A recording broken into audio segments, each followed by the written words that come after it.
I'm James Walker, and this is Real Talk, Real People.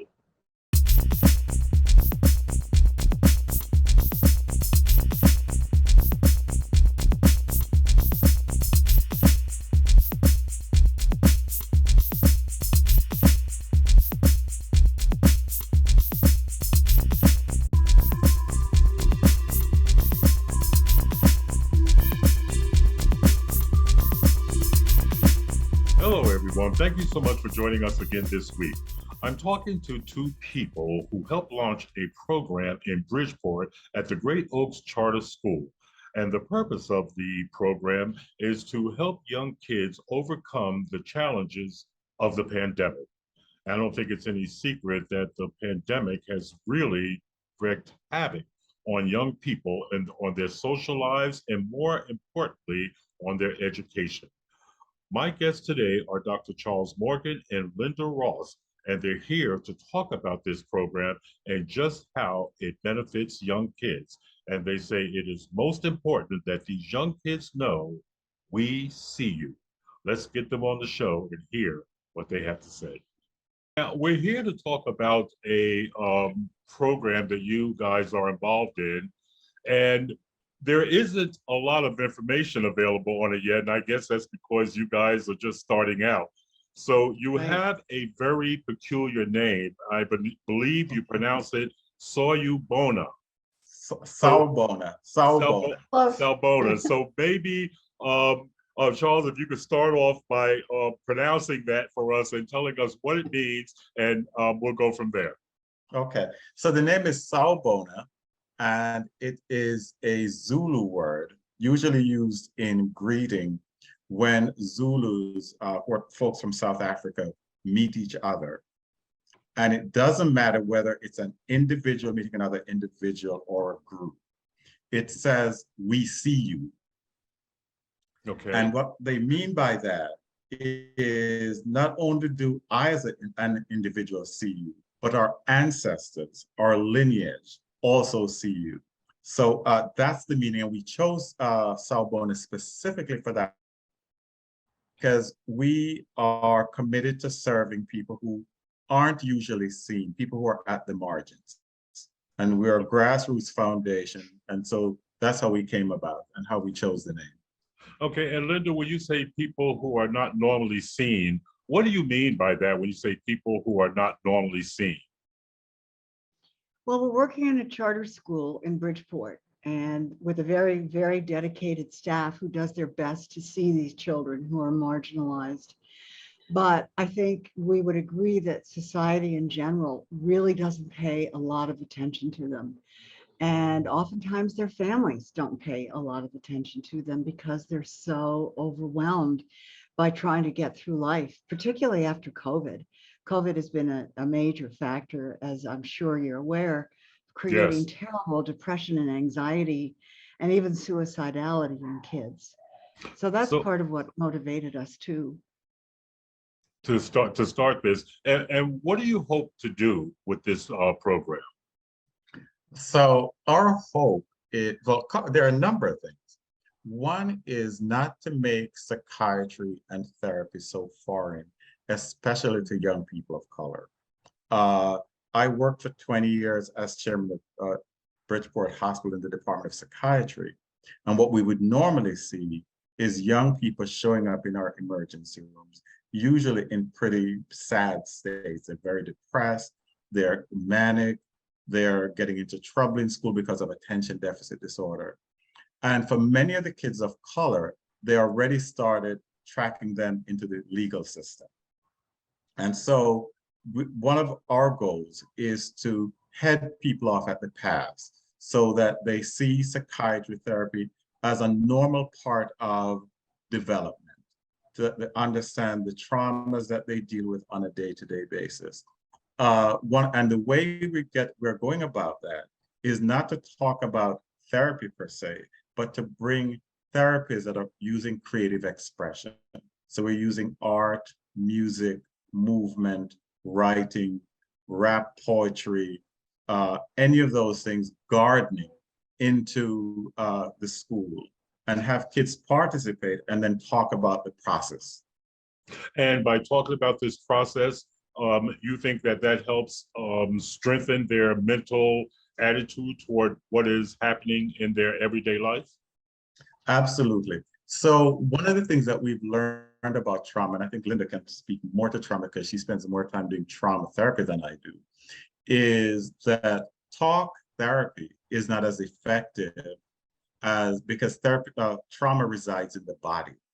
And so somatic therapy is where you're using your arms or your legs, your body, is what's going to get to trauma.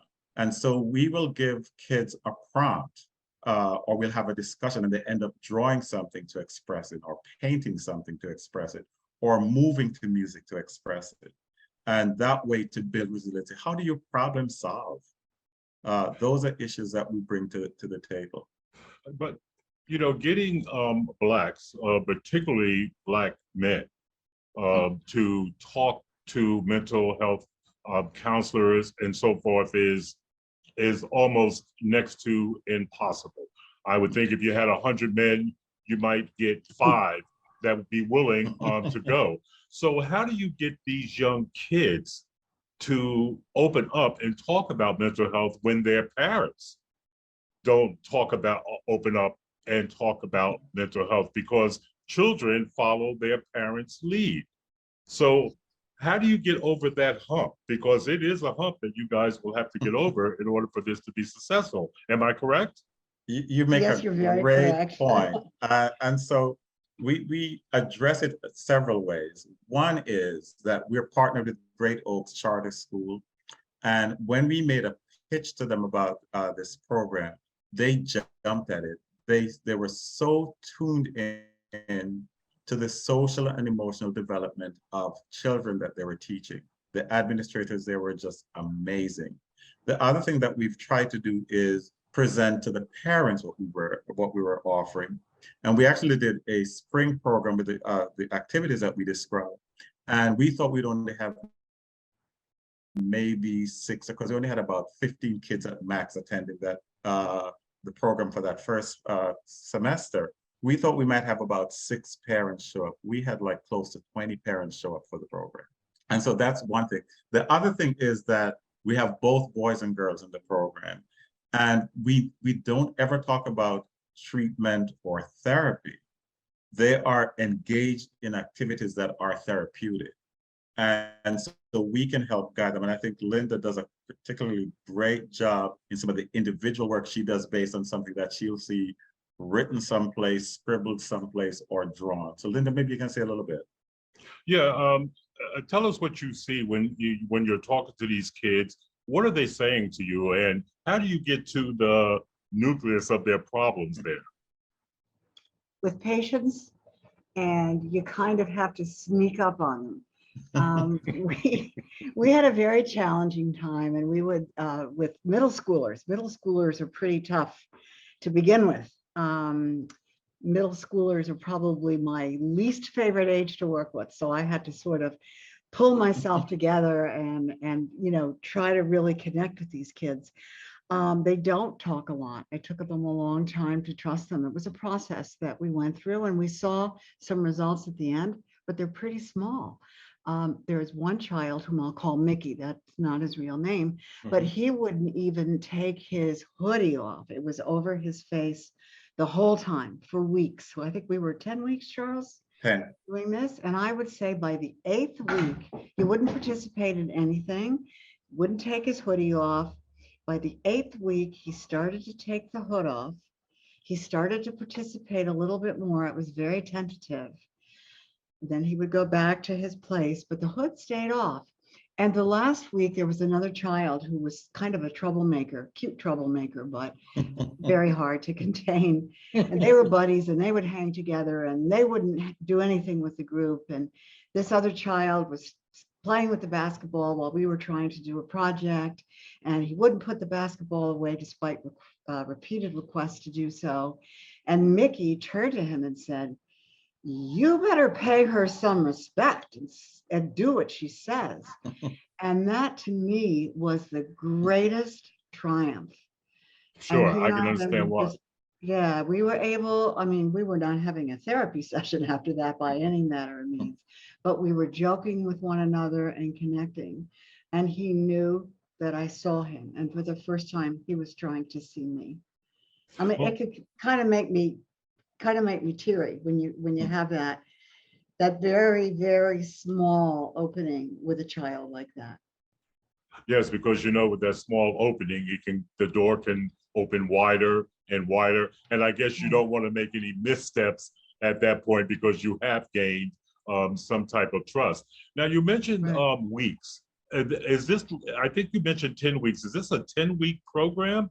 Number one, and number two, is this program just is based in Bridgeport? Am I correct? And is it just for Yes. Bridgeport kids? It's based in Bridgeport. For right now, we're confined to the Great Oaks Charter School.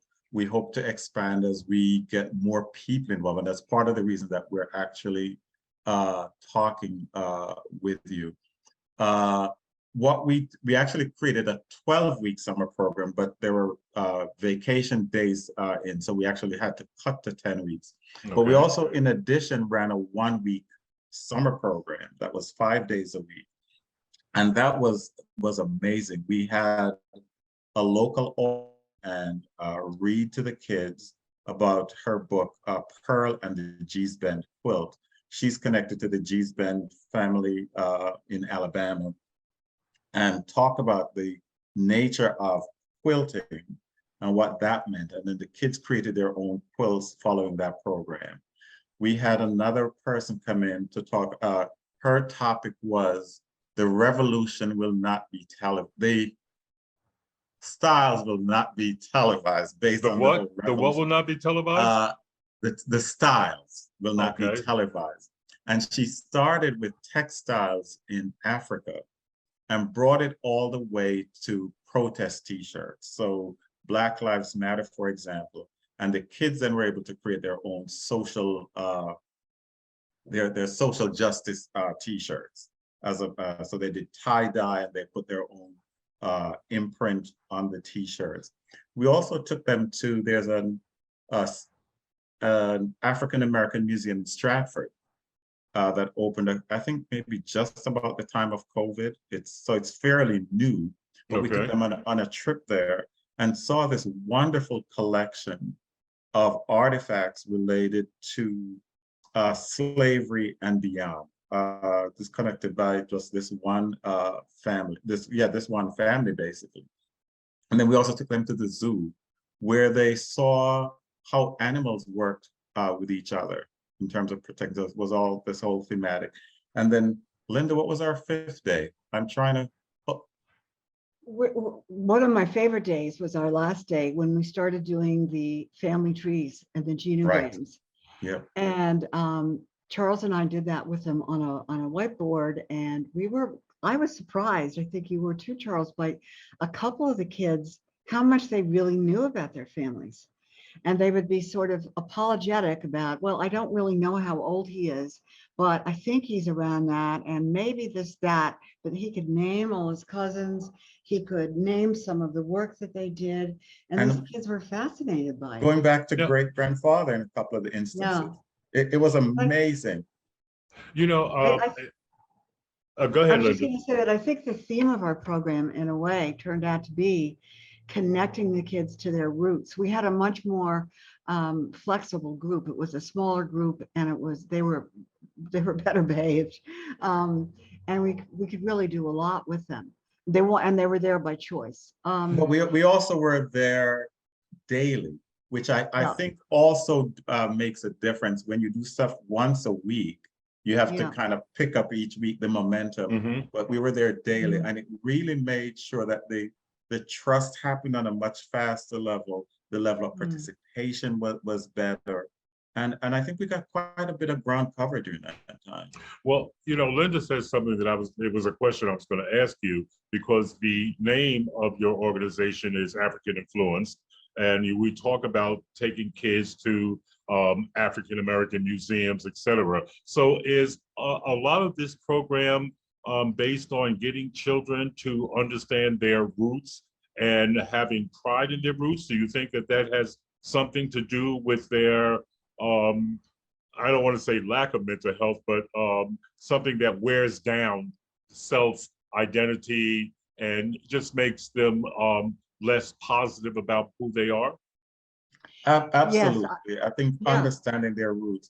The meaning of the word is we see you, but we actually expanded that to the tagline, we see you, we hear you, we believe in you. And part of that is understanding where you're coming from When and you, having them see an array of people. So it's not just African American kids, there are Latina kids. There are some white kids who none of them have participated in our group, but we hope to include everyone.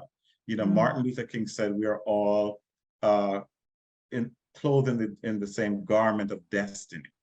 I think I'm paraphrasing what he says. So we really have a multiracial group. We want to work with the kids who are multiracial, but to see that they see value in themselves and what their families bring. now, so you had your summer program, and I guess that's drawing to a close or has closed. That's What's close. that's over. so what's next? And when does that October. begin? What's next, really? I just wanted to add one more point that this Sure. year, part of our focus is also going to be on bringing in the families on a more consistent basis. They Yeah. came in twice, once in the beginning to hear what we were all about, and then as Charles said at one of our, as our closing ceremony. But I'm hoping to involve them in a more consistent basis, which is hard. A lot of them are working and they don't get out till 5 or 6. It's not possible for them to be there during camp hours, but if we have some flexibility with time, we can bring them in and give them a chance to explore their families too and And I feel some think, pride, and I be more think, connected to what their kids are doing. and I think also what's important is not only that they're pressed for time, it's how interested in becoming involved they want to be, because they That's right. have to be interested in becoming involved and seeing the value that this will do for their children. So Mhm. in a nutshell, you might have to bring out the club and beat a few heads and say, drag yourself Well, here, We you know. actually got very good feedback from the parents who were there at the end. And so we think we're off to a good start with that. Our plan, as you asked before, is to be back in the fall. So I think we won't start till October because we want the kids to get settled in school. We will be going to the early parent teachers meeting at the beginning of the semester. Mhm. The school has actually asked us to create a little video of one of the kids, I was and gonna, yeah. that will get into their assembly Mhm. over time, so that we're going to be pushing a little bit harder. And as we were working in the summer, there were kids who would walk by and say, yeah, senior kids who would say, we don't have that much fun in our stuff. What are they doing? So I think there's some word of mouth that's going on, but we're going to be making a much more concerted effort to bring families in and for the kids in the school to hear more about the program. Now, who's paying for all this? I mean, trips to the museum, you know. You're looking at them. Okay. I That's mean, that, this stuff that's costs money. Trust me. I know with this little podcast, it costs money. It's not, you might think it doesn't, but it actually costs money. So how are you doing this? I know, I guess by you raising your hand, Linda and Charles, you're going in your pockets right now, but you can't go in your pockets forever, We right? are. So, no, Right. so what are plans for fundraising and so forth? So you actually, I think that's probably the most important question you've asked today is how we're doing this. Because So we I have are to now tell you broke. that we have board members who are just most generous in terms of both their time, their talent, and their money to get this going. And so at this point, we've relied basically on board members to fund everything. The other piece that we've used volunteers to come in to present. So music therapists come in to present. The rap poetry person comes in to present. Our art therapist has grad students who work with her. But we recognize a couple of things, is that most people who end up in the arts don't get recognized enough and don't get paid enough. And so what we want to do is to be able to offer them some kind of stipend. And so we actually are thinking really big at this point. Mhm. We have a gala planned for October 8th.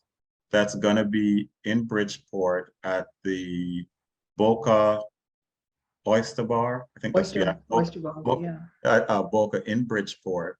And we are selling tickets, getting sponsors, and we have a Auction items, DJ coming. We're going to do yeah. live auction, silent auction to raise funds for the next year. We're also starting to look at grants that we can apply for because this has to be sustainable. You know, what we didn't say is that what motivated us as a group was COVID, but also the murder of George Floyd. It brought home for us this sense of disparity within our communities and the inequities.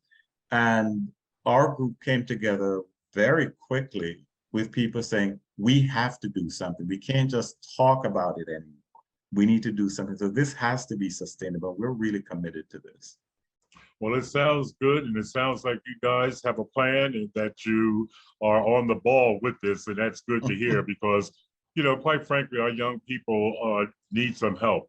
They don't need a lot of help, as a lot of people think they really need this, you know, this massive amount of help, but actually all they need is a little guidance and for someone to just show that they care and that Yeah. someone can, other than their parents, can instill in them confidence that, hey, you can do this. One more final question. We're talking about mental health and all of that stuff, and we know how the Black community is. Mm. What I'm wondering, what about the racial makeup, and does that play a negative effect in any way? Racial makeup of, In other words, you have mostly young Black kids, and you're talking about mental health. Their parents don't do this, and Mhm. what they see are, quite frankly, some white faces. Right. So, how do you say to them, okay, this isn't just another con job or whatever. This isn't, Mhm. you know what I mean? I mean, it's sad Yes. that we have to think this way, but unfortunately, that's just the way the world works. I can tell by what Linda said that she's not really having this problem because she broke through with some of the kids, particularly the guy with the hoodie. But do you think it might have taken 2 weeks if your skin color was different? I'm wondering. Well, you know, Charles was there all the time, and I think it wasn't so much different with him. We have a number of Black volunteers, by the way. We're not all white staff. We're a good mix. Okay. I think one of the issues is consistency. We showed up Mhm. all the time. At the last day of the summer program, I think that's the most I important think I thing. agree. So that's probably the most important consistency. You Right. showed up Yeah. all the Uh, time. We showed up. we were sitting in a circle. I think it was the last day, and a couple of girls said to me, "Are you all going to be back here in the fall? Same people?" And I said, "Yeah, as far as I know, it's going to be exactly the same team." And they said, "Well, that's good because it would be really hard to start over with some new people." Yeah. Yeah, and they're And absolutely right. And a lot yeah, of these young kids see that there's program after program. You go into this program for 2 or 3 months, it gets defunded, or there's no more funds or whatever. Then a new program comes up with new people. So I agree with you 100%. Consistency in the same people all the time. Folks, we're just about out of time. Is there something that you want to say that I have not asked that you think needs to be heard here? And No, we'll go with Linda first. I think that one of the things that your question was very much on point, but I think also if you show respect to the kids and say, you know, this is what I do in my family, or this is what my tradition is. What is it like in your family? What do you do? Mhm. I don't really know. Can you help me to understand it? And if you are curious, like curious is one of my favorite words. And if you're curious with the kids and they're ready, they'll tell you. And that often leads to some more, you know, my family is such and such, but, you know, then somebody always comes and disrupts it or whatever. It kind of gets you in the back door, but it's all about listening and respect, I think. And I agree Wouldn't with you you, Charles? 100%. when you like display curiosity toward their lives, and and say this is what happens in my family. Does this happen in Yeah. your family? I think you're absolutely right. There's a connection there. No matter whether it's happening in both families or not, there is a connection there. Charles, what last words do we have from you? I would say that what we're really trying to live out is the tagline. We see you, we hear you, we believe in you. And we want that message to really get through to all our kids, because once people get that sense, then they do their best in whatever it is. You can reach Linda Rost at lrost0411@gmail.com and Dr. Charles Morgan at contact@charlesjmorganmdpsychiatry.com. You've been listening to Real Talk, Real People. If you would like to be on the show, if you have an idea for the show, give us a call at 203-605-1859 or drop us an email at realtalkrealpeoplect@gmail.com. You folks have a good week, and we'll talk again next week.